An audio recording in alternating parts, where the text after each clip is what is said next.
Entonces vamos a ver el concepto de muestreo, algunas definiciones, algunos términos.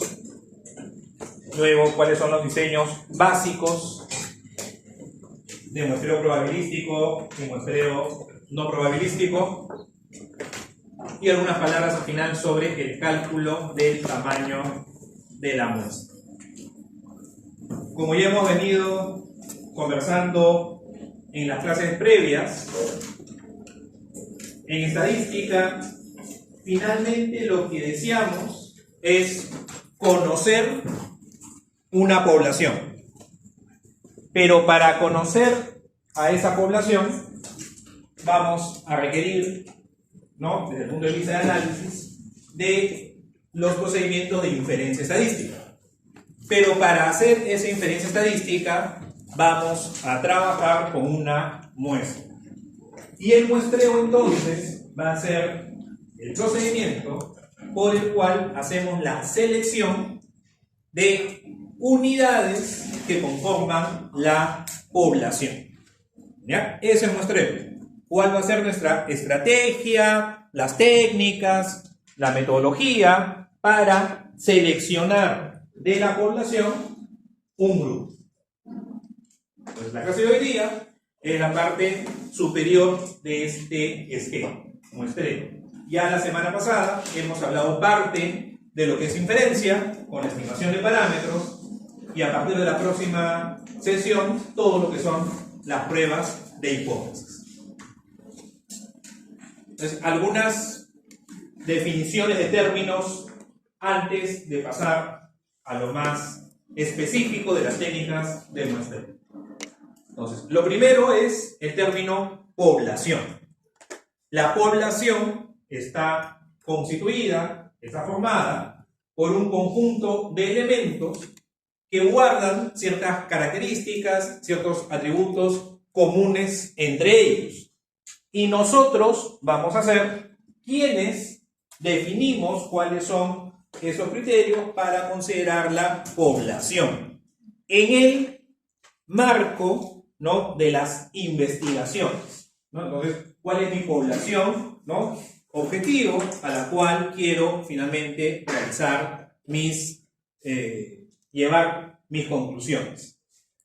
Ahora, en estadística, el término población no hace referencia exclusivamente a poblaciones humanas. ¿Ya? Entonces, por ejemplo, hacemos un estudio sobre lo que es genes de resistencia, ¿no?, en bacterias productoras de infecciones del tracto urinario. Nuestra población serán esas cepas bacterianas, ¿no?, y estudiaremos los genes de resistencia en esas cepas. Luego, un estudio de auditoría. Yo quisiera saber si las historias clínicas, las epicrisis en las historias clínicas están adecuadamente elaboradas. Mi unidad, no, mi población, perdón, serán las epicrisis de un hospital. Bruno Mantilla, ¿qué es una epicrisis? Estoy hablando de epicrisis. Ángela Mena. Ángela, ¿qué es una epicrisis? Geraldine Mendoza.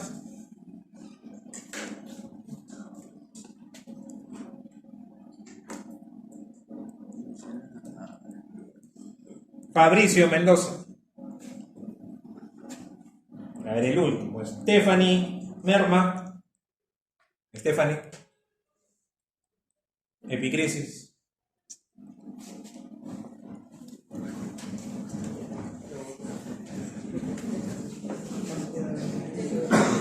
Yo también pensé eso, que sí, no se lleva de eso. Es un resumen.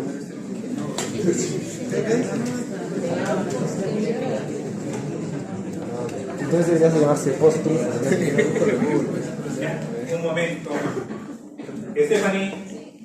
¿Puede ser un resumen médico que se va a realizar cuando es al final de la atención médica? Cuidado.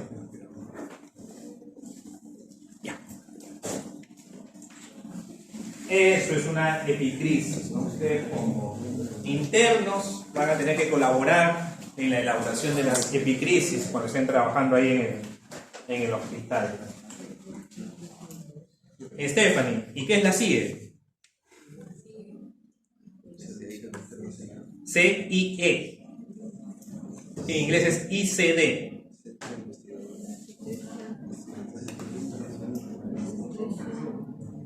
Si sabe lo que es una epicrisis, debe de saber qué es una CIE.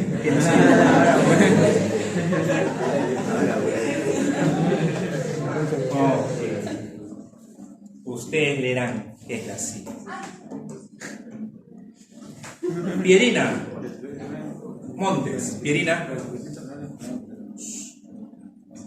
¿En qué disciplina una población o el término población sí hace referencia exclusivamente a poblaciones humanas? ¿En qué disciplina?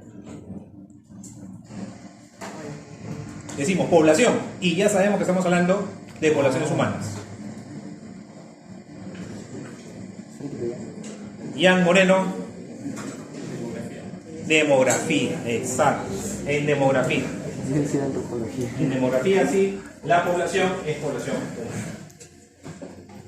Entonces, acabo de comentar sobre población objetivo. Entonces, en investigación tenemos, si se puede decir, dos niveles de las poblaciones. Una que es la población objetivo o población diana. ¿Ya? Población objetivo o población diana. En algunos textos por ahí tal vez podrían encontrar el término universo. ¿Ok? Pero el que más se aplica es el de población objetivo, población diana, que es esta población a la que se desea realizar la generalización de los resultados, ¿no? A quien yo deseo llevar los resultados. Esa es mi población diana. Pero antes de llegar a la población diana, tenemos la población de estudio.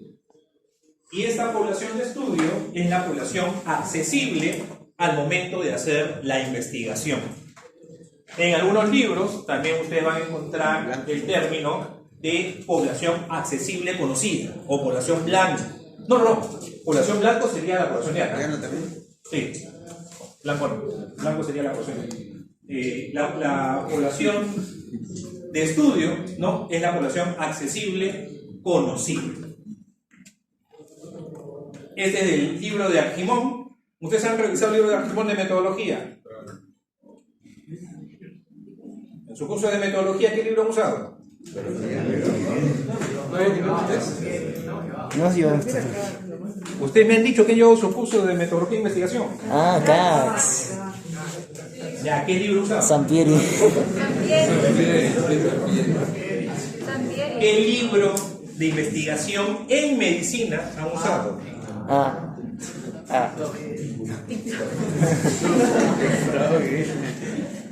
Ya, esto no le he dicho al grupo anterior, pero les encargo a ustedes que le digan al primer grupo. Van a estudiar de este libro. Ya, que voy a preguntar de ese libro. Obviamente lo relacionado a estadística. Justo Ya. ahí. El Argimón. Sí. De metodología de investigación clínica y epidemiológica. Si estudian metodología de investigación, tienen que estudiar de un libro de metodología de investigación en medicina. Porque si estudian un libro de investigación en ciencias sociales, no es lo mismo. Si estudian de un libro de investigación en educación, no es lo mismo. Si estudian un libro de investigación en derecho, no es lo mismo. Tienen que estudiar de un libro de investigación en medicina.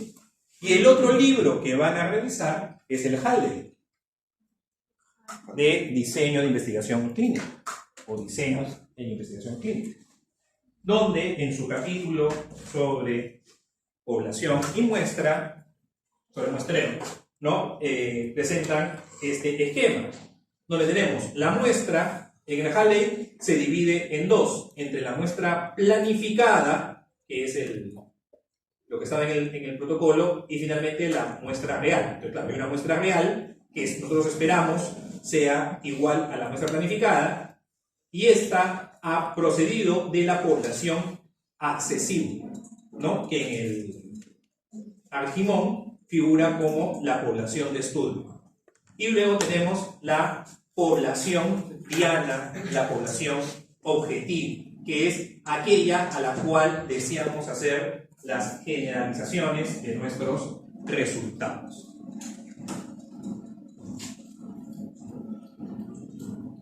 Aquí habla de una localidad, Framingham. Jean Moreno. Ya respondiste ya. Junior Muñoz. ¿A qué te suena Framingham?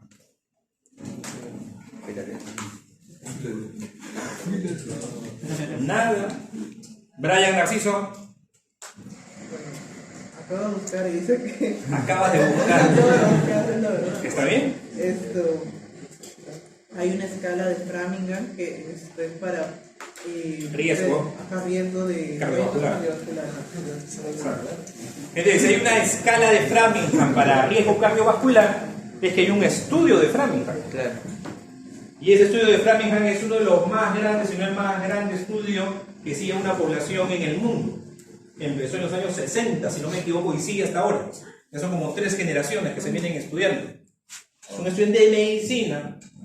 Si le dicen Framingham, inmediatamente factores de riesgo cardiovasculares. ¿De dónde, digamos, no solamente de Framingham, pero qué investigación grande nos ha mostrado que la hipertensión, las epidemias, ¿no? Los problemas metabólicos son factores de riesgo para enfermedad cardiovascular? Los estudios de Framingham. ¿No, muchachos? Bueno. Entonces, cuando definimos los criterios de selección de nuestra muestra, todos ustedes van a hacer sus proyectos de investigación, todos ustedes van a hacer sus tesis. Saben que tienen que hacer tesis, ¿no? A ver, no tienen que ir pensando en la tesis como tema de tesis porque todavía es muy temprano, pero sí tienen que ir incorporando la idea de que tienen que hacer su proyecto de investigación y por lo tanto deben de familiarizarse con los elementos de un proyecto de investigación. Y uno de esos elementos es la selección de los participantes y les van a solicitar los criterios de selección. Por ejemplo, las características sociodemográficas. José Neira. ¿Cuáles son las 2 características que hoy hemos hablado? Las 2 variables que tienen que estar siempre definidas, descritas, diciendo mis participantes van a tener tal cual característica de esta primera variable, tal cual característica de esta segunda variable. ¿Cuáles son las 2 variables que tienen que ser presentes en toda descripción, en todo estudio, en toda investigación de las personas? ¿Cuáles son esas 2 variables infaltables? Sexo y edad. Sexo y edad. Después van a ser sus criterios de inclusión. Sergio Ninahuamán. Sergio, el criterio de selección en tu estudio es que van a ser mujeres en edad fértil. Si dices que son mujeres en edad fértil, ¿de qué edad a qué edad puedes seleccionar a las participantes? De 10 a más. que depende, profesor. Hasta los 100 dice. Abigail Oliva. Abigail. Abigail, ¿tuvo que salir? No, ya no. Abigail, mujeres en edad fértil.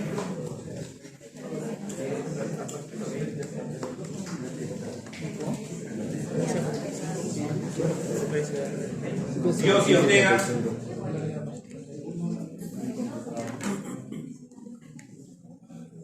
Michelet Paitán. Estamos hablando de investigación para que todo el mundo internacionalmente, mujeres en enfermas. Mari Palacios.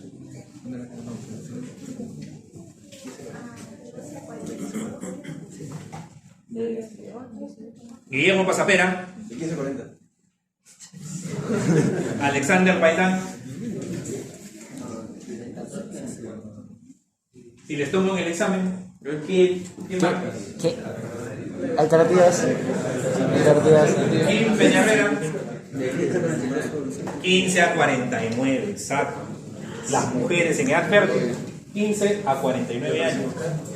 No biológicamente, desde el punto de vista demográfico, ¿cuál es el grupo de mujeres en edad fértil? De 15 a 49 años. A la 49. Luego, las características de la enfermedad o la exposición. Otras características de importancia, ¿no? Comorbilidades, limitaciones fisiológicas o cognitivas, etc. Y también características de la accesibilidad. En los trabajos de campo, esto se considera. Y aquí siempre surgen dificultades, hay confusiones. ¿Qué es unidad de análisis? ¿Qué es unidad de muestreo? ¿Y qué es el marco muestral?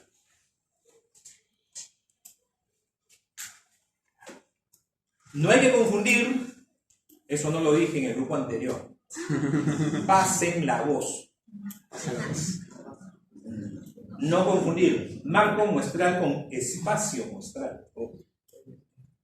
Espacio muestral es otra cosa en estadística. Totalmente diferente. Es otro concepto, y existe. Es otra cosa. José Pérez, ¿qué es el espacio muestral? El conjunto de resultados que se puede tener. Exacto. Ese es el espacio muestral. Entonces, ¿saben la diferencia? Unidad de análisis es el sujeto de estudio para efectos prácticos. ¿Verdad? Es el paciente, la persona, sujeto de investigación. ¿No? Son los elementos de la población objetivo. Unidad de muestreo son los elementos que nos permiten llegar a las unidades de análisis. Y el marco muestral es el listado de cada una de las unidades de muestreo. Entonces, no siempre la unidad de análisis se corresponde con la unidad de muestreo. ¿Puede coincidir? Sí, puede coincidir. En algunos casos, hasta eso podría simplificarnos la vida, pero no siempre coincide. Y por otro lado, no siempre es posible contar con un marco muestral. Y en una comunidad en Ancash, aledaña a una zona minera, hace ya una buena cantidad de años, el otro Alarcón estuvo encargado de realizar un estudio de salud, ¿no? Un estudio de base para ver cómo estaba la salud de esa población. Y tenía que ser una muestra representativa. Entonces, ¿a quiénes se iba a seleccionar para el estudio? Tenía que ser un muestreo probabilístico. Pero ¿cómo hago un muestreo probabilístico si no tengo el marco muestral? Entonces, la primera etapa fue construir el marco muestral. Y para eso se tuvo que hacer un censo en toda esa localidad. Una localidad dispersa, con varios anexos. De la ENDES, ustedes ya saben lo que es la ENDES. Vean, marco muestral y selección de la muestra. La ENDES es una investigación que implica un muestreo que es complejo en varias etapas. Entonces, en una primera etapa se selecciona lo que el INEI denomina conglomerados, que no es exactamente, pero para efectos de entender, vamos a decir, distritos. ¿Ya? No son distritos, es otra división que tiene el INEI, pero para que podamos entender. Entonces, para nuestra investigación, para la ENDES, yo quiero conocer la prevalencia de anemia en niños menores de 5 años. Voy a tomar niños menores de 5 años de los miles de distritos, de todos los distritos del Perú. Sería imposible. Sería un trabajo que en la logística sería irrealizable. Entonces, ¿qué es lo que hace la ENDES en una primera etapa? Selecciona distritos. Selecciona estos conglomerados. ¿Ok? ¿Y tiene un marco muestral de los conglomerados del INEI? Sí. Es como si tuviéramos nuestra lista de todos los distritos del Perú. Los miles de distritos que tiene el Perú. De primero hacemos una selección de distritos. Entonces, de esos miles de distritos, al final trabajaré en 100, 150, 120 distritos, por decir algo. Ok, esa es mi primera selección. Del marco muestral, que es la lista de todos los distritos, he seleccionado en qué distrito voy a trabajar. Y luego tiene una segunda etapa. En esa segunda etapa ya se seleccionan las viviendas. Entonces, en cada distrito tenemos cuál es la relación de viviendas que hay en ese distrito. ¿Se tiene o no se tiene? Sí se tiene. Parece mentira, pero sí se tiene. Que son los catastros. ¿Ya? ¿Quiénes? Porque en el grupo A sí hubo chicos que participaron. ¿Quiénes de ustedes participaron como encuestadores en el censo del 2017? ¿Uno nomás? Dos. ¿Ya? Ahí. Ya, silencio, silencio. Es una buena experiencia participar como encuestador. Y ustedes, cuando participaron como encuestadores, antes del día del censo, tenían que reconocer cuál era su ruta, ¿no?, de trabajo. Inclusive, habían personas que se encargaban de poner un sticker que era la vivienda de inicio. Ajá. Y luego la final, ¿no? Y había que decirles a los propietarios: no saquen esos stickers porque quien va a hacer la ruta tiene que saber. Y cuando participaron del censo, les dieron un plano con sus manzanas y con las viviendas de esas manzanas, ¿sí o no? ¿No? O sea, existen esos planos, hay en las municipalidades, el INEI. Entonces, ¿qué es lo que hace el INEI con la ENDES? En una segunda etapa de muestreo, va a seleccionar viviendas. ¿Cuál sería su marco muestral? Sería la relación de viviendas de todo ese conglomerado. Y de todas esas viviendas, selecciona algunas. ¿Ya? Entonces, va a haber estudios donde contamos con el marco muestral y va a haber otras situaciones en las cuales no tenemos. Y puede ser que coincida o no coincida. Aquí, estas unidades de muestreo no están coincidiendo con la unidad de análisis. Porque la unidad de análisis es la mujer en edad fértil, su hijo menor de 5 años. Ejemplo. Yo quiero hacer un estudio sobre la adherencia al tratamiento que tienen los pacientes del programa de pie diabético del Hospital Almenara. Imaginemos, solamente para decir una cifra, que en este programa de pie diabéticos del Hospital Almenara hay 1000 pacientes. Entonces, ustedes podrían hacer un estudio en los 1000 pacientes. Imaginémonos que esa va a ser su tesis. Es complicado, mucho tiempo, etc. Entonces, van a hacer la estrategia del muestreo. Calculan su tamaño de muestra, X número. En esa investigación, ¿ustedes pueden contar con un marco muestral? ¿Podrían o no podrían? Y si fuera así, ¿cuál sería ese marco muestral? A ver, ¿quién me quede? ¿Ya? ¿A quién fue el último que le pregunté? José. Mercedes. ¿Habría marco muestral en este estudio de pie diabético en la Almenara? ¿Cuál sería ese marco muestral?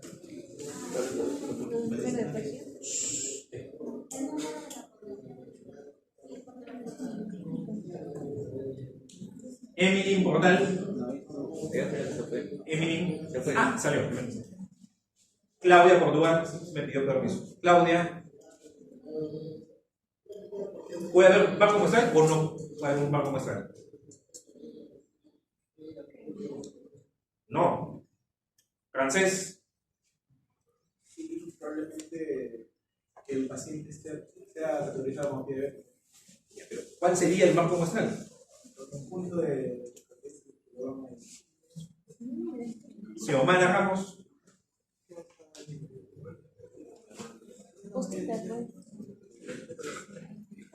¿Cuál es el marco muestral? Voy a la oficina de estadística, coordiné con el jefe de servicio y le digo, denme el listado de todos los pacientes que forman parte del programa de diabético. Y le dan un listado de 1000 personas, les imprimen no sé cuántas hojas, o les dan una tabla de Excel, cualquier documento donde están los 1000 pacientes, y ese es el marco muestral. La relación de todas las unidades de muestreo. Porque en este caso va a coincidir la unidad de análisis con la unidad de muestreo. Y seguimos en la ENDES. La ENDES tiene, dentro de los cuestionarios que aplica, uno sobre violencia doméstica. En ese cuestionario de violencia van a ser seleccionada una señora por hogar. No son seleccionadas todas. Ahí tienen sus... Tal vez en algún caso más, pero bueno, no son todas las mujeres las que entran en ese módulo. ¿Cómo seleccionar a la mujer? Es una tercera, sería una tercera etapa. Y para ello se usa esta tabla, que es para decidir dentro del lugar a quién selecciona. ¿Ya? Como les decía a sus compañeros, en el primer turno, esto se conoce como tablas de Kish también.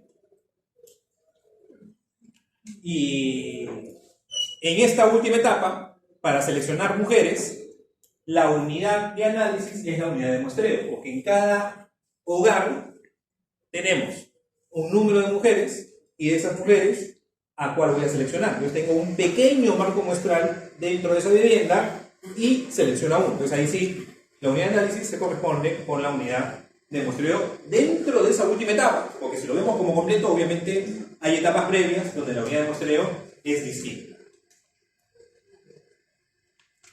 Entonces, cuando seleccionamos una muestra, vamos a tener dos consideraciones: la forma y el tamaño. Esto va a depender de los objetivos de estudio, del diseño, de las variables, de las características de la población, etc. No hay una sola forma y no hay una sola manera de seleccionar los sujetos para un estudio. ¿Ya? Eso también recuerdo. Y los diseños van a ser probabilísticos y no probabilísticos. Ángela, Remus, Ángela, ¿cuál es la diferencia entre muestreo probabilístico y no probabilístico?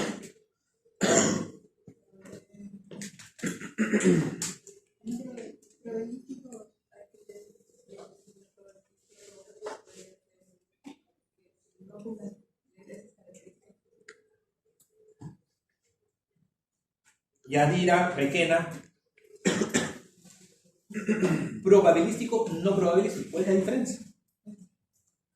Está ahí la palabra. ¿Cuál es la diferencia entre muestreo probabilístico y no probabilístico? En el caso de probabilístico es por aleatorio simple y no probabilístico por combinación. No, el aleatorio simple es uno de los tipos de muestreo probabilístico. Xiomara Rivera.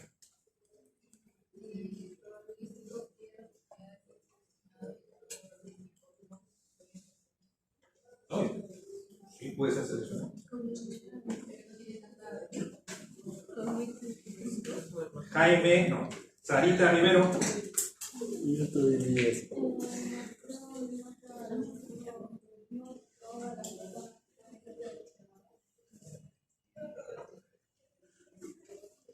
Y, a ver, la diferencia usando la palabra probabilidad. Anet, Rodas.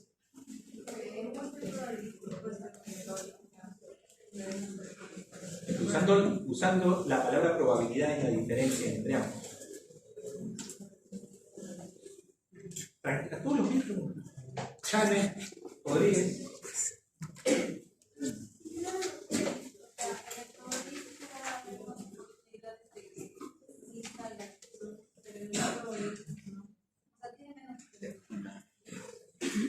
Alessandra Rojas. Alessandra.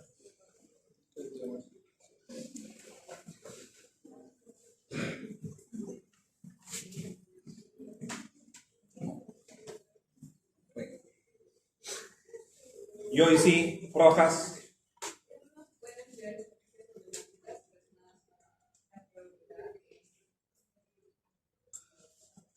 Lisette Rosas. Bueno, creo que la diferencia sería que la probabilidad se puede aplicar una probabilidad conocida y después eso de forma aleatoria, a diferencia de la no probabilística que no es aleatoria. Ya, mucho mejor, como dice Lisette. ¿La diferencia cuál es? En el muestreo probabilístico conozco la probabilidad de selección. En el no probabilístico no conozco la probabilidad de selección. Esa es la diferencia. En el muestreo probabilístico conozco la probabilidad de selección, en el no probabilístico no la conozco. En el grupo anterior, uno de sus compañeros dijo, muestreo probabilístico todos tienen la misma probabilidad de ser seleccionados. Eso no es del todo correcto. Porque hay muestreos, como el estratificado de conglomerado, que las probabilidades de selección pueden ser distintas, pero son conocidas.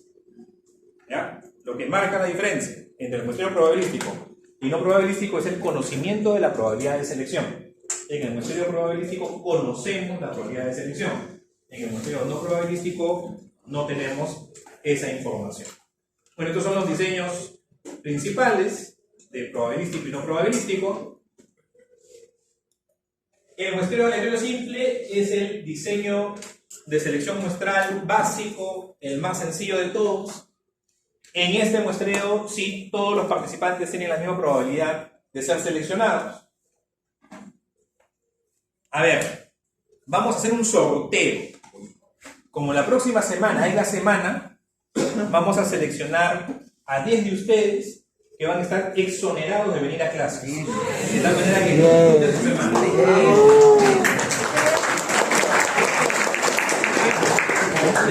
Obviamente, esto solamente es hipotético. Para que sepan de qué va. Entonces, tenemos acá toda la lista y hacemos la selección. Vamos a imaginar que hacemos la selección. Vamos a imaginar. Que saquen sus calculadoras. A ver, entran al sorteo quienes tienen calculadora. Si no tienen calculadora de celular, no sé si tal vez en algunos celulares se podrá. Ya, los que tienen calculadora, vean el punto decimal. ¿Qué hay encima del punto decimal? Encima del punto decimal, ¿qué hay? ¿Qué es encima del punto decimal? El 3. 3. A ver qué encima. Las letritas chiquitas encima. Rang-Michi. Rang-Michi. Ya, el Rang-Michi es que va a generar un número aleatorio. Ese Rang-Michi está como segunda función. Entonces, en su calculadora pongan shift o segunda función y aprieten el punto decimal y le dan igual. Y genera un número aleatorio entre el 0.001 y el 0.999. Y si vuelven a hacer esa operación, va a ir generando números aleatorios. ¿Ok? Y entonces podemos ir generando números hasta tener números que van entre el 80 y el 156, y los 10 primeros números entre el 80 y el 156, por ejemplo, serían los seleccionados. Eso ha sido un muestreo aleatorio simple. ¿Ya? Como les decía también a sus compañeros, antes se usaba la tabla de números aleatorios. ¿Ustedes han usado o han visto o han escuchado de tabla de números aleatorios? ¿Qué es eso? De números aleatorios. Entonces, era un papel, una tabla llena de números, donde cada dígito fue generado al azar. Pues imagínense que teníamos un ánfora con 9 bolillas, del 0 al 9, y se iba sacando una. 4. Primer número en la tabla, 4. Se volvía a introducir al ánfora. Otra vez se selecciona. 9. Segundo número de la tabla, 9. Se vuelve a poner. Tercer número, 1. 1. Y así, repítanlo cientos de veces. Y completaban su tabla de números aleatorios. Y para seleccionar, por ejemplo, a los 10 números que podrían estar exonerados y libres en su semana para disfrutar, teníamos nuestra tabla Y eso estaba descrito, ojo, así lo describía. Agarrábamos un lápiz o un lapicero, nos tapábamos los ojos, poníamos la tabla y donde caiga. Y previamente habíamos definido cuál iba a ser nuestra ruta. Si íbamos de abajo hacia arriba o de arriba hacia abajo, de izquierda a derecha o de derecha a izquierda. Y empezábamos a ver los números que podían seleccionarse en función también a los dígitos. Entonces, en bloques de 3, como acá vamos del 80 al 156, íbamos de 3 en 3. Y si esos bloquecitos de 3 en 3 estaba entre el 80, o sea, el 080 y el 156, eso íbamos a seleccionar, hasta tener nuestros 10 números, por ejemplo. ¿Ya? Ahora, ustedes tienen por internet generación de números aleatorios y tienen 1000 páginas que les puede generar números. ¿Ok? Pero usted, eso es lo que usted dijo de las bolillas y eso, usted dijo que volvían a meter las bolillas. Sí, para la generación de la tabla. Ah, ya, pero no para el muestreo como tal, porque No. se reemplaza, ¿no? Claro, no, eso es para generar la tabla de números aleatorios, ¿no? Entonces, cada numerito que aparece en la tabla era al azar. Y justamente, usualmente, esta selección se hace sin reemplazo. Una vez que uno es seleccionado, ya no puede volver a salir, ¿no? Entonces, por ejemplo, que salió seleccionado, ¿en quién nos quedamos? En Alessandra Rojas. Alessandra, tú sí comentaste, ¿no? ¿Tú respondiste? Aunque no respondí, pero te pregunté. Y hoy sí, Rojas. Ah, Lisette. En Lisette, ya. Entonces, imaginémonos que Lisette es seleccionada y no viene la próxima semana. Imaginemos. Si el muestreo, la selección fuera con reemplazo, Lisette vuelve a entrar en el AMPO y puede volver a salir. Y ya no viene dos semanas. Y puede volver a ser seleccionada y puede tener 3 semanas de azul. ¿Ya? Eso sería con reemplazo. Usualmente esa selección se hace sin reemplazo. Una vez que salió seleccionada, ya no sigue jugando en el sorteo, en la rifa. El muestreo aleatorio simple, ¿qué ventajas tiene?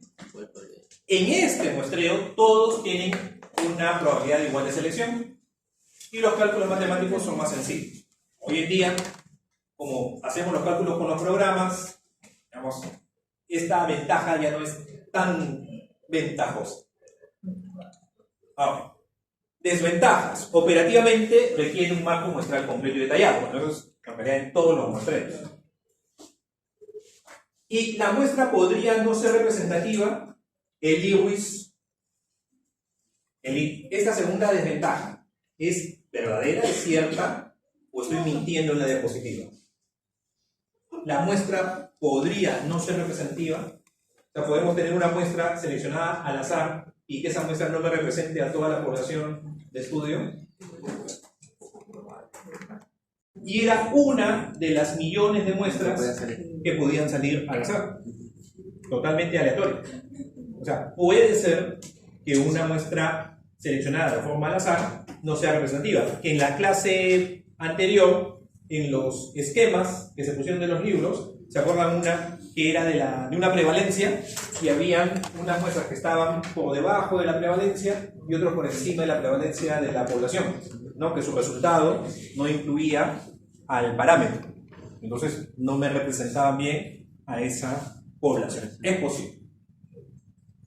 Y aquí no tiene que tacharlo, porque es situación propia de ese tipo de muestreo. Que los programas estadísticos asumen que se trabaja con una muestra obtenida, ¿no?, mediante un muestreo aleatorio simple. Y entonces, ahí, o sea, el riesgo es si yo estoy trabajando con una muestra obtenida por un muestreo estratificado, por un muestreo por conglomerados. Tengo que decirle al programa cuáles son mis estratos, cuáles son mis conglomerados, para que el análisis tome en cuenta ese diseño muestral. Si no le decimos nada a la computadora, por defecto la computadora, el programa va a pensar que estamos trabajando con una muestra obtenida de una manera aleatoria simple. ¿Ya? El muestreo sistemático. El muestreo sistemático lo que incorpora es un criterio de ordenamiento. Entonces, ordenamos a la población, a nuestro marco muestral, lo ordenamos por algún criterio y luego hacemos la selección dando saltos. ¿Ya? Imagínense que ustedes quieren, nuevamente, con los pacientes con pie diabético, medir las características de la adherencia a su tratamiento.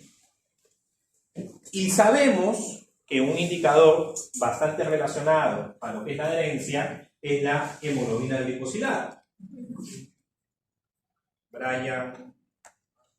Brian Astrid Salazar, ¿te suena hemoglobina glicosilada? ¿Te pregunto más sobre hemoglobina glicosilada?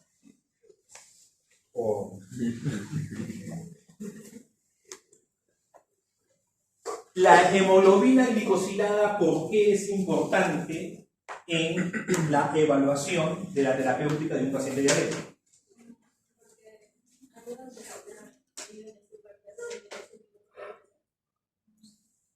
Y entonces, ¿podría yo tener ahorita un nivel de glicemia normal, pero mi hemoglobina glicosilada alterada, elevada, y por lo tanto el paciente no ha tenido un buen control? Claro, porque la hemoglobina glicosilada no se... A ver, tal vez los endocrinólogos, yo no soy especialista, pero más que para diagnóstico, es para el seguimiento de los pacientes, ¿no? Y para ver también el pronóstico que pueda tener.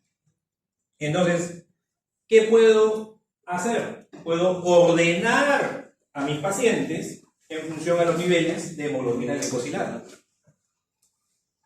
Y luego los selecciono. Porque si no tomo en cuenta esta hemoglobina glicosilada, tal vez capturo en mi muestra a pacientes con hemoglobina glicosilada altísima. Y entonces yo veré de que la adherencia al tratamiento es muy pobre y concluiré, uy, en estos pacientes la adherencia es pobrísima, cuando ya hago las entrevistas sobre consumo de medicamentos.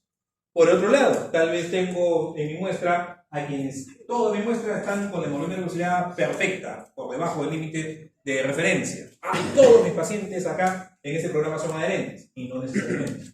Entonces, ¿qué es lo que hago? Primero ordeno por un criterio, y luego de ordenar el marco muestral por algún criterio, empiezo la selección haciendo saltos. Si aquí tenemos que son 80, imaginemos que son 80, y tenemos que seleccionar una muestra de 8, que no van a venir la próxima semana, ¿cada cuántos tendré que seleccionar? Si son 80 y son 8 que tengo que seleccionar, ¿cuánto es el salto? 10. Selecciono un número al azar del 1 al 8. Imaginémonos 7. Entonces, ¿quiénes serían los seleccionados? El 7, el 17, el 27, 37, y así completar la muestra de los 8 seleccionados. ¿Ya?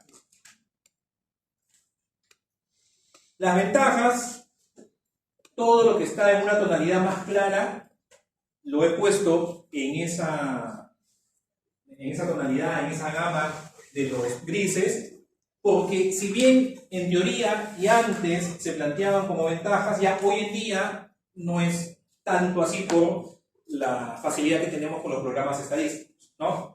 Pero esta sí es importante, esta permanece, gana representatividad este muestreo. Pero si en ese ordenamiento tenemos otra variable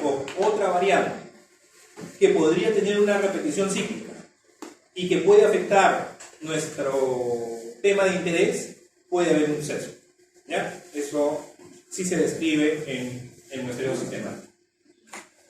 En el muestreo estratificado, lo que vamos a hacer es clasificar a nuestra población en subgrupos que llamamos estratos. Y dentro de cada uno de estos estratos seleccionamos una muestra aleatoria simple. Entonces, con el muestreo certificado ganamos representatividad y además de ganar representatividad somos más eficientes comparado al aleatorio simple. Ya, los estratos deben de ser mutuamente excluyentes.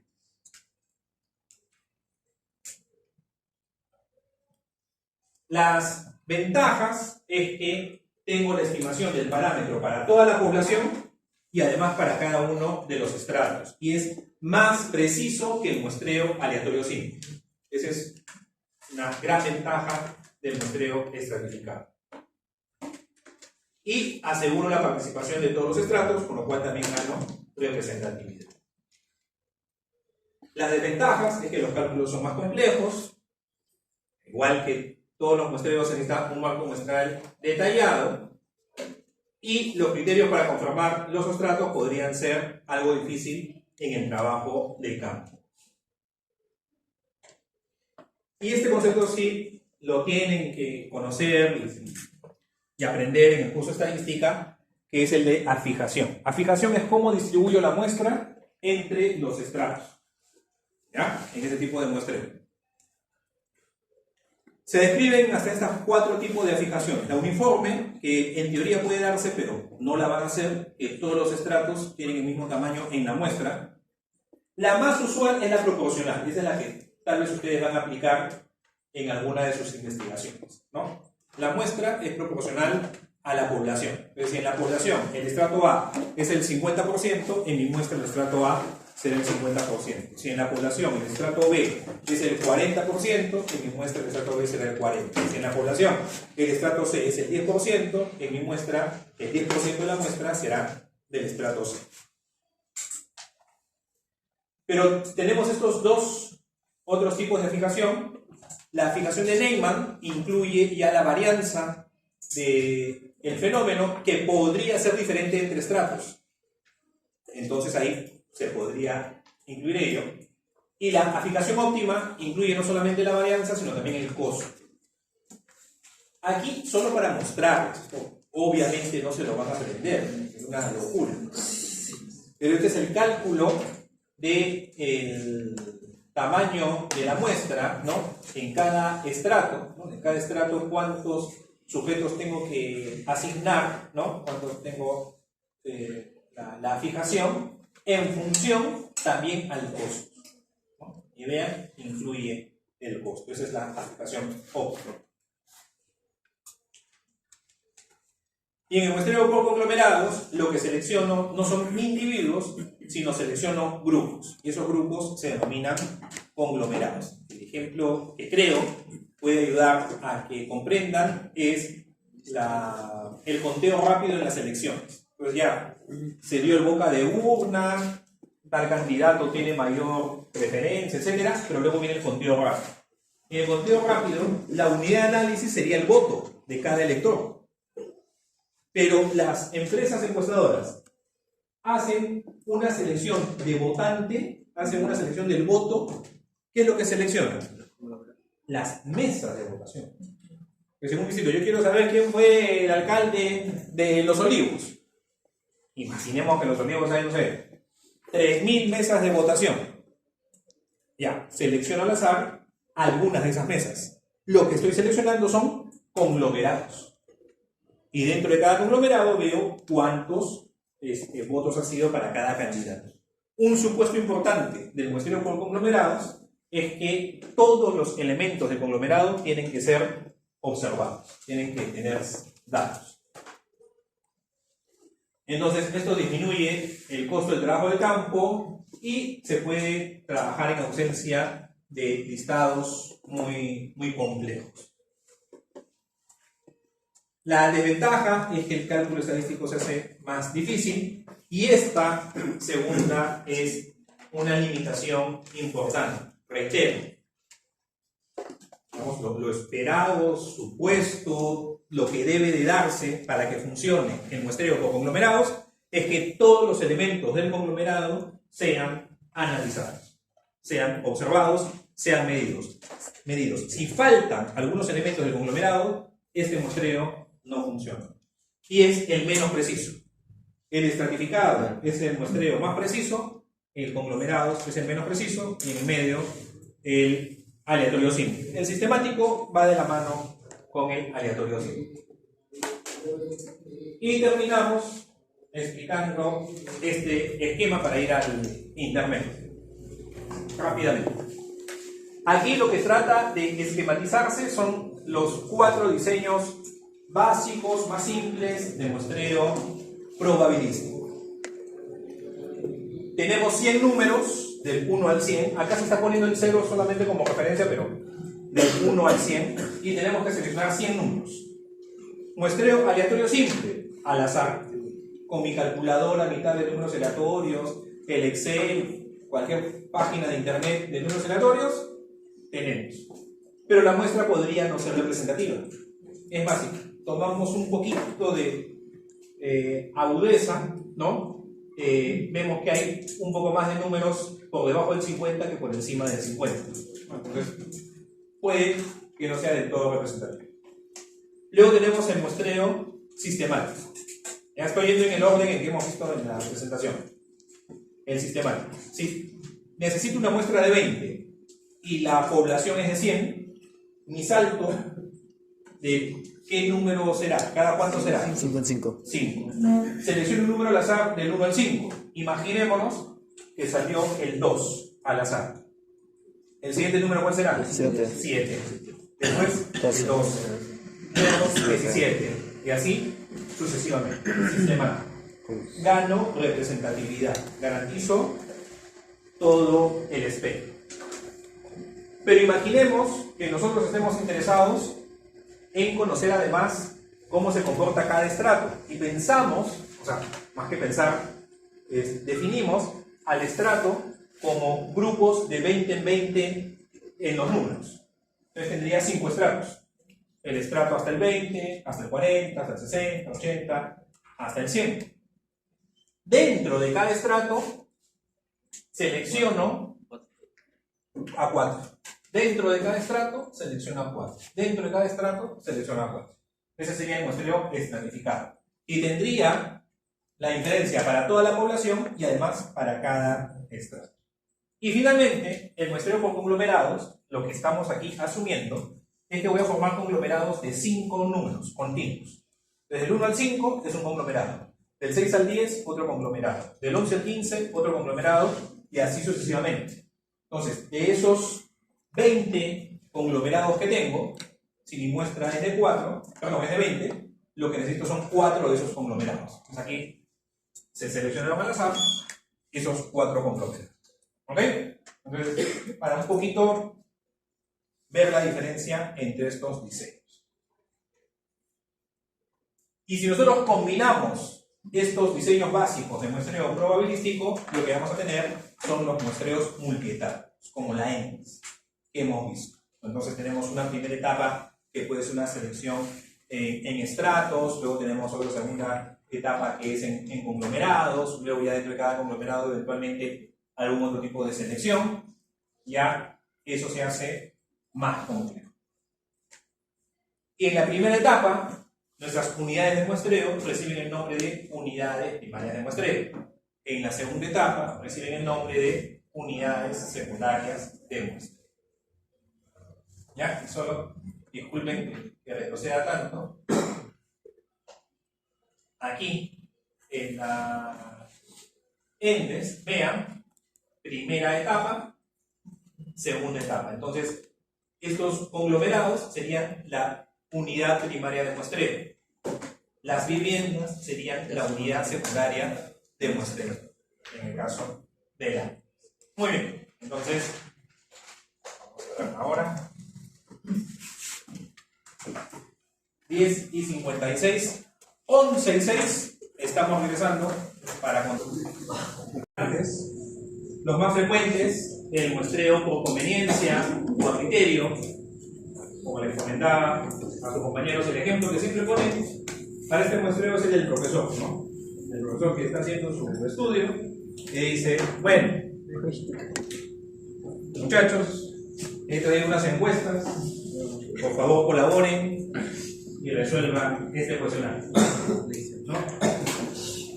muestreo por conveniencia. El muestreo por casos consecutivos es el que tenemos en las investigaciones clínicas, donde los pacientes que van cumpliendo con ciertas características van siendo invitados, ¿no? En un intervalo de tiempo o un número definido de pacientes, son incorporados en el estudio. Casos consecutivos. El muestreo por cuotas es algo, a ver, no parecido, sino que se usa en el trabajo de campo para cumplir cierto número de entrevistados que el entrevistador ha sido requerido, ¿no? Y que es la cuota. Entonces, imagínense que cada uno de ustedes es un entrevistador. Cada uno tiene que entrevistar a 20 personas, a 10 hombres, 10 mujeres. De los 10 hombres, 5 de 20 a 39 años, otros 5 de 40 a 59 años. De las mujeres, de las 10 mujeres, 5 de 20 a 39 años, 5 de 40 a 59 años. Tienen que cumplir su cuota. ¿Ya? Ese es ese tipo de muestreo. Y bola de nieve es un muestreo también no probabilístico, donde se empieza con una siembra, ¿no? Con una semilla, donde se contacta a algunas personas que tienen las características de la muestra que yo deseo y le pido a estas personas que le pasen la voz a otras personas con esas características y así sucesivamente. ¿Ya? Este muestreo por bola de nieve se usa en ciencias sociales, ¿no? Cuando se trabaja con algunas poblaciones que son de difícil acceso, ¿no? Poblaciones que podrían considerarse un tanto complicadas para poder investigar, ¿no? Esto lo van a ver con frecuencia en factores de riesgo, ¿no? Que implica ciertas conductas, ciertas prácticas que a veces pues están un poco en la frontera de la legalidad. Usar un término. Y pasamos al cálculo del tamaño de la muestra, ¿no? Es una pregunta frecuente, es una duda que se presenta cuando uno va a hacer su proyecto y que a veces se pone el foco solamente en ello, cuando en realidad la forma de selección es también muy importante, las dos, forma de selección y tamaño. Bueno. En el cálculo del tamaño de la muestra, dependiendo del contexto, esta no es una fórmula en sí, sino la relación entre los componentes que van a ir en las fórmulas. ¿Ya? Entonces, las fórmulas, ¿qué nos van a pedir? Además de otras cosas, cada fórmula nos va a pedir, cada situación, n elementos. Pero, ¿qué es lo que siempre va a haber? Por un lado, el nivel de confianza. Y si yo quiero tener una mayor confianza en mi resultado, como vimos la semana pasada, el tamaño de la muestra va a ser más grande. Por eso que en esta relación el nivel de confianza va en la parte superior. La potencia. A ver, Daniel Centeno. Daniel, ¿qué es la potencia estadística?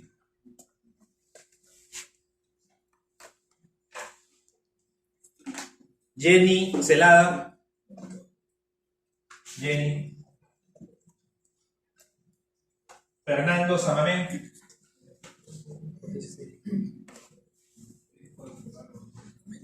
¿Qué es la potencia? Fabricio Yupanqui. Fabricio. No, Yupanqui. Ronald Llovera. Ronald.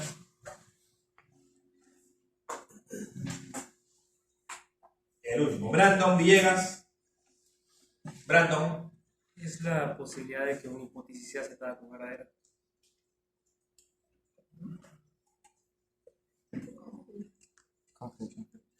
Gianfranco Villanueva. Gianfranco. Acá.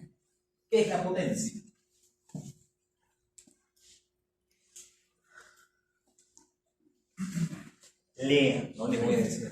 No les voy a decir. La próxima semana vamos a revisar el concepto, pero ahorita no les voy a decir. En todo caso, si deseo que mi estudio tenga mayor potencia estadística o poder, potencia o poder, van a encontrar, requiere un tamaño de muestra mayor, ¿no? Y si mi muestra es pequeña, usualmente eso me lleva a tener una baja potencia. Luego la varianza del fenómeno. Si el fenómeno varía más, mi tamaño de muestra que necesito es más grande.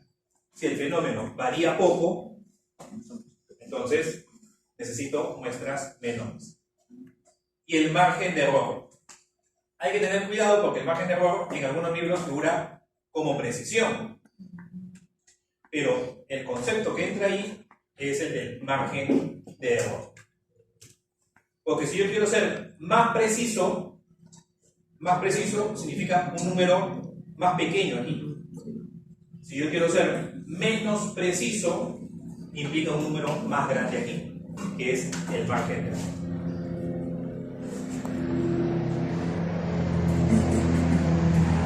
Ya, Milet, pinches, ya, Milet. ¿Vas a hacer compras al mercado? No.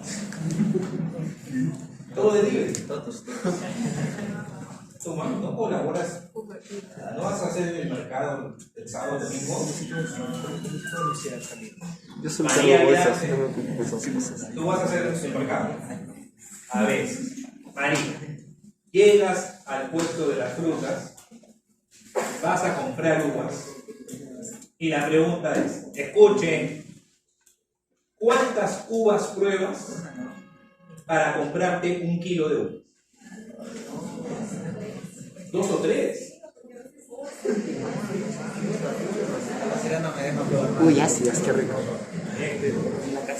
Giancarlo Velasco, Giancarlo, tú vas a mercado.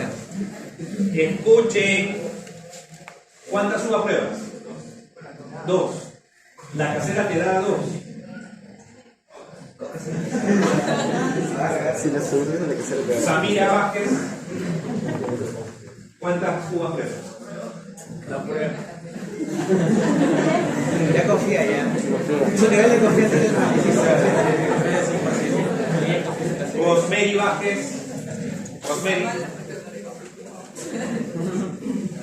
Rosemary, ¿no está Rosemary? Está en copia, computador.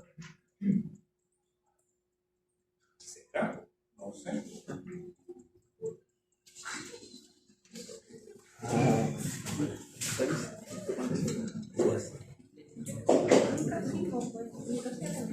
José Vázquez. José Vázquez. José. José.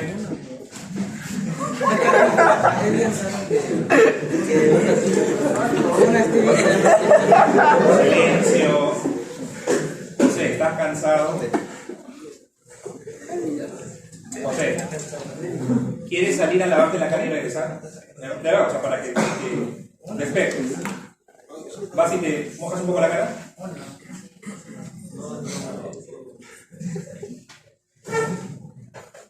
Alfredo Vázquez.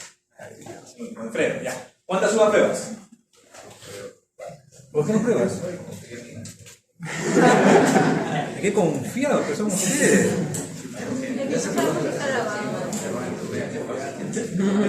Rosa Vargas. Rosa. A ver, Rosa, silencio. De los pocos que prueban, porque ya esta generación es muy confiada, parece. Pero de los que prueban, ¿por qué prueban solamente 2? ¿Por qué no prueban 10? 20.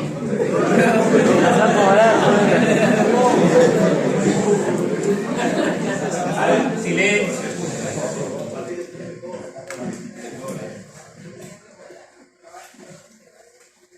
¿Y por qué 2 son suficientes? ¿Y por qué? Rodrigo, ¿estás de acuerdo con lo que ha comentado Rosa? A ver, Rosa, coméntale a Rodrigo.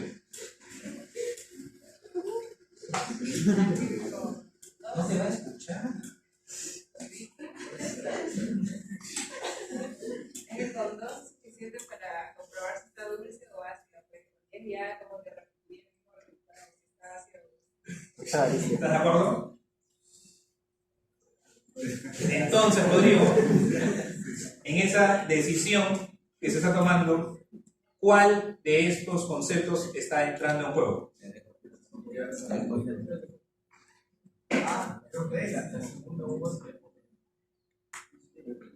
De lo que ha dicho Rosa, ¿cuál de los conceptos está aquí? Está detrás.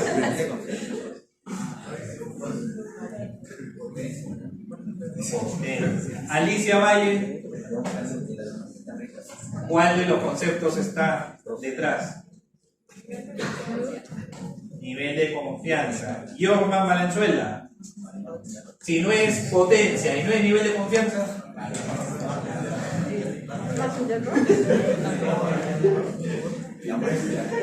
María Urbina, María, si no es nivel de confianza, no es potencia y no es margen de error, ¿cuál es el concepto?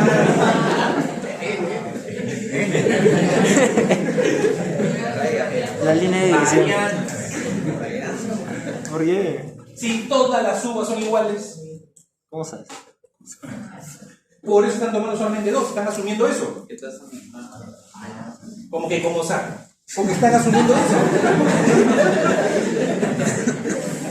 Por eso, ¿cuál es el supuesto, cuál es el concepto que está detrás de esa actitud?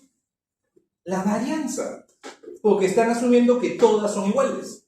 Porque si asumieran que todas son distintas, necesitarían una muestra grande para tomar la decisión y conocer a la población. Si la varianza es 0,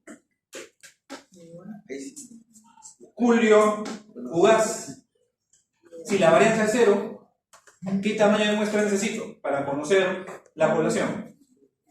Puede ser un tamaño de muestra más pequeño, porque si no varía. ¿Cuál es el tamaño de muestra que necesito si la varianza es 0? Bueno, ¿Seguro? ahí me sudar. Porque si la varianza es 0, ¿cuál es la distancia de cada sujeto respecto a la media? 0. No hay distancia. Todos son iguales. Si todos son iguales, basta conocer uno para conocer a todos.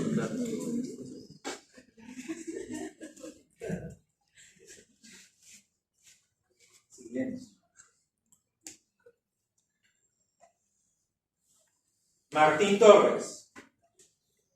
Martín, primera situación. ¿Quieres conocer la frecuencia de fenilcetonuria en recién nacidos? ¿Necesitas una muestra muy grande o no muy grande?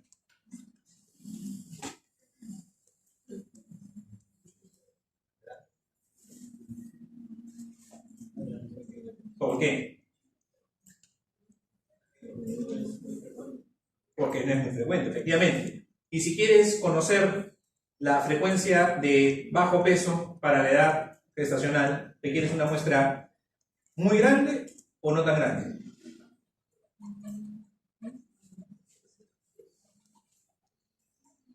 ¿Tan grande como para conocer la frecuencia de fenilcetonuria?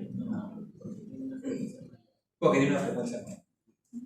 Segundo concepto, y esto por favor grábenselo, yo no quiero luego de acá 3, 4 años que sacas un proyecto de tesis y cuál es el tamaño de muestra que necesito. No.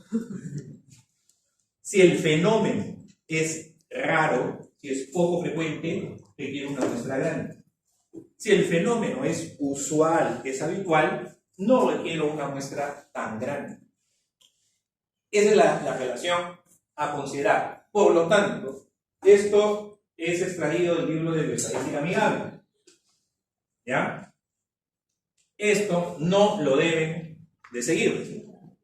¿Ya? Esa recomendación para efectos de curso, digamos, mi sugerencia es que no la sigan. Porque es casi omnipresente. Todo el mundo les va a decir, si ustedes desconocen cuál es la frecuencia del fenómeno, en el cálculo del tamaño de muestra, ponga que P es 0,50 y que Q es 0,50. Y se resuelve el problema. Y eso es falso. Porque si yo quiero saber cuál es la frecuencia de tiroiditis de Hashimoto, voy a poner que la frecuencia es del 50%. Imposible, pues. Y si selecciono a 380 y tantas personas, tal vez no voy a encontrar ninguna tiroiditis. Si el fenómeno es poco frecuente, las muestras son grandes. Un estudio del doctor Alarcón, profesor principal acá de la facultad, tal vez no lo conozco. Ha sido decano, director del Instituto de Medicina Tropical, uno de los maestros que tenemos acá en San Fernando. ¿Cuál fue su tamaño de muestra en esta investigación? 12.500.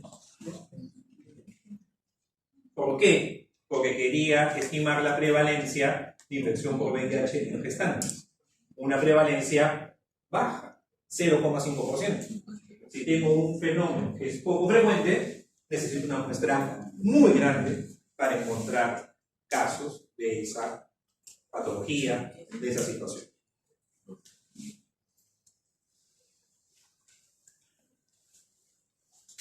A ver, Fabricio, préstame.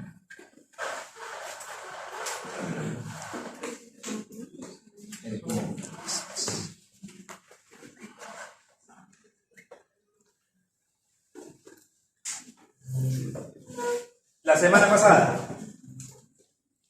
atiendan. La semana pasada, ¿qué vimos?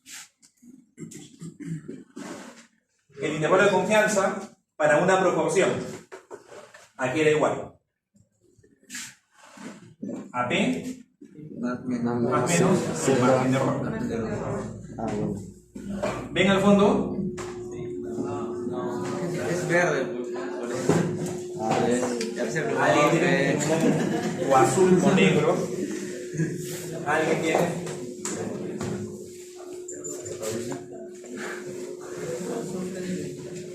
¿Cuándo no sabía eso?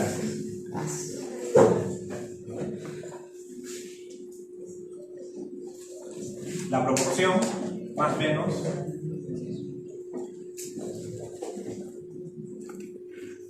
el margen de error. Pero este margen de error, ¿a qué equivalía? Nivel de confianza. Era el nivel de confianza. Por el error está. Por el color está. El error está. En el caso de las proporciones, z por Alfa medio. la raíz cuadrada de PQ entre L. ¿No? Eso fue lo que conversamos la semana pasada. Entonces, este margen de error le vamos a poner al margen de error, le vamos a poner el nombre D. ¿Ya? Ese va a ser el nombre que le vamos a poner. Por lo tanto, D es igual a Z por la raíz cuadrada de PQ sobre N. Si elevamos al cuadrado ambos componentes de la ecuación, ¿se mantiene en igualdad? De cuadrado, Z al cuadrado, PQ entre N. N es igual a Z al cuadrado, PQ entre D cuadrado. ¿Y esto qué es? La fórmula del tamaño de la muestra. ¿De dónde sale entonces la fórmula del tamaño de la muestra? De la diferencia. Por eso es que primero tuvimos la clase de inferencia para luego tener la clase del tamaño de muestra. ¿Quién es el más alto del salón? Parece. Que bajen el ecran. Sí, a ver, déjame hacer.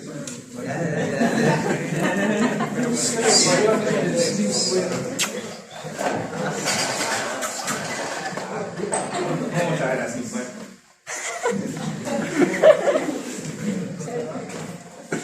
Y ahí sale esta fórmula. Y lo mismo pueden hacer para la media. Bueno, todos son claves, pero uno que no debemos descuidar es esta D, que aquí figura como error absoluto, que es el margen de error. que vimos la semana pasada. ¿Ok? Si yo quiero ser más preciso, el tamaño de muestra se va a incrementar, porque el D va a ser más pequeño. Si yo soy menos preciso, el tamaño de muestra disminuye porque el D disminuye también. Perdón, aumenta. Menos preciso, el D aumenta. Mayor margen de error. El tamaño final con el cual vamos a trabajar puede ajustarse al tamaño de la población mediante esta fórmula. Entonces, ¿cuándo el ajuste va a ser despreciable? No del desprecio, del sentimiento de desprecio, sino despreciable matemáticamente, que es algo tan pequeñito que es muy similar. Pero cuando el ajuste no va a ajustar. Cuando el tamaño de la población sea grande. Grande, porque si el tamaño de la población es enorme, ¿qué valor tiene este cociente? Tiene cero. Tiene al 0. Y si algo que tiene al 0 le sumamos al 1, ¿qué número tenemos?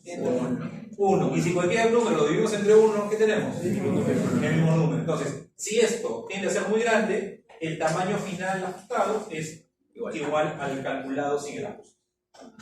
Pero ¿dónde va a haber un ajuste importante? Cuando la población tienda a ser pequeña. Si la población es pequeña, el tamaño ajustado se diferencia del cálculo sin ajuste. Mientras el tamaño de la población crece, este cálculo ajustado es prácticamente igual al sin ajuste. En el caso de medicina, no vamos a tener poblaciones muy pequeñas. Las poblaciones son grandes. O sea, hablamos de los pacientes con alguna patología o la población de alguna provincia, de alguna región. El ajuste no va a ser muy... no va a impactar este cálculo. Pero en teoría tienen que saber. Aquí otra fórmula solamente para que vean. Acá ya se está incorporando lo que es la potencia. Vean, el valor Z para la potencia en diferencia de proporciones. Este es en diferencia de medias. Entra también la potencia. Y finalmente algunas consideraciones. Diferenciar muestreo de censo y limitaciones también del muestreo. El muestreo frente a un censo reduce costos y es más rápido, la primera ventaja. Hay una mayor flexibilidad y mayores posibilidades de estudio. ENDES versus censo, ambos por INEGI, quienes fueron entrevistadores en el censo. El cuestionario, era un cuestionario más o menos extenso, pero no pasaba de ¿cuántas?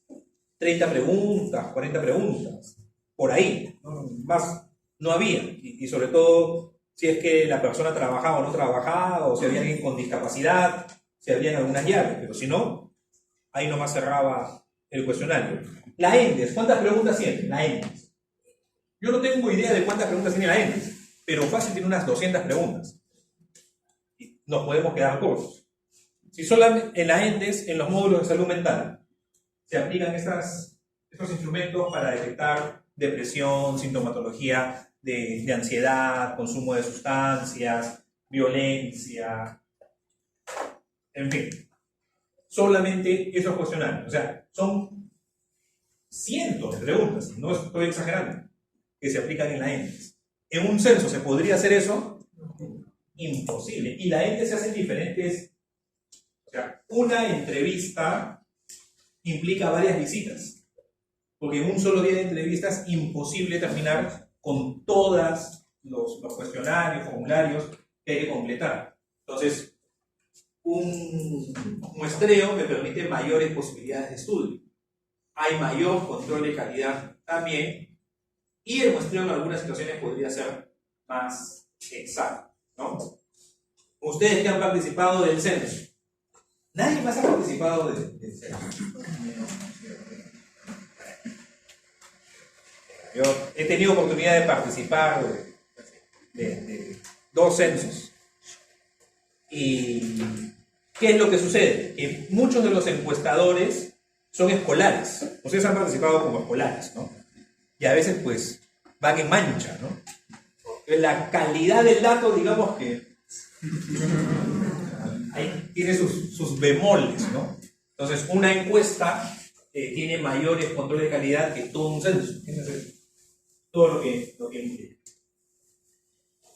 Y toda muestra tiene que cumplir con estos principios. Tiene que ser simple, tiene que ser representativa y tiene que ser comparable.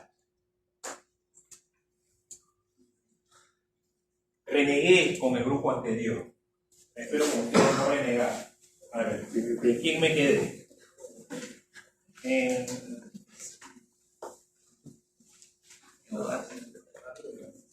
Julio Ugas, Martín Torres, Martín ya, Eric Torres, Eric. ¿En qué consisten los estudios, casos y controles?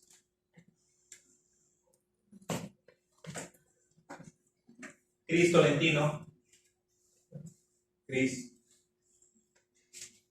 Estudios, casos y controles.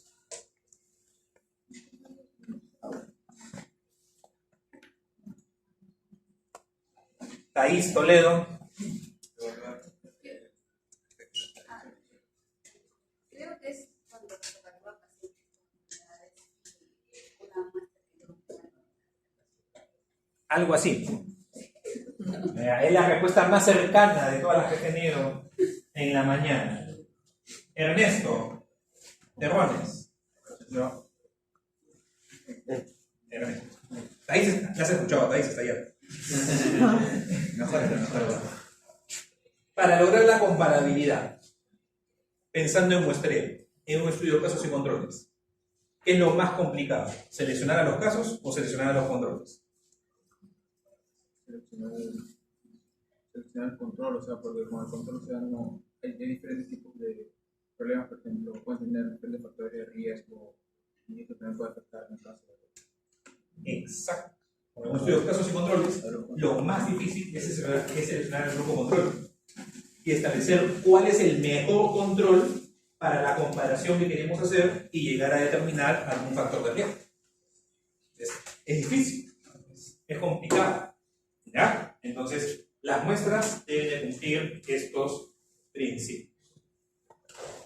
Y los sesgos, ¿no?, que podemos tener relacionados, ¿no?, a lo que es el muestreo, la no respuesta, estudiar solamente voluntarios, el muestreo solo de los registrados, la pérdida de casos de corta duración. Hay un sesgo en los estudios transversales que justamente se denomina sesgo por duración de la enfermedad, ¿no? El sesgo de Neyman, hay un sesgo de Neyman que está relacionado con ello, que ya cuando nos veamos en quinto año de epidemiología vamos a conversar. Si Dios quiere, nos vamos a ver en quinto año, ¿no? Yo espero tener salud y seguir enseñando aquí, y espero que ustedes pasen los años. Es así de bidireccional el deseo.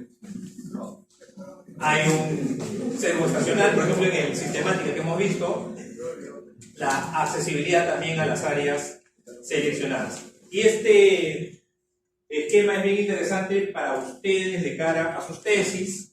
Tienen que ir ya, nuevamente les digo, incorporando la idea de sus proyectos de investigación. Y de todos estos sesgos, aquí solamente se está tratando el de no respuestas. Cada uno de ellos hay mucho escrito al respecto, ¿no?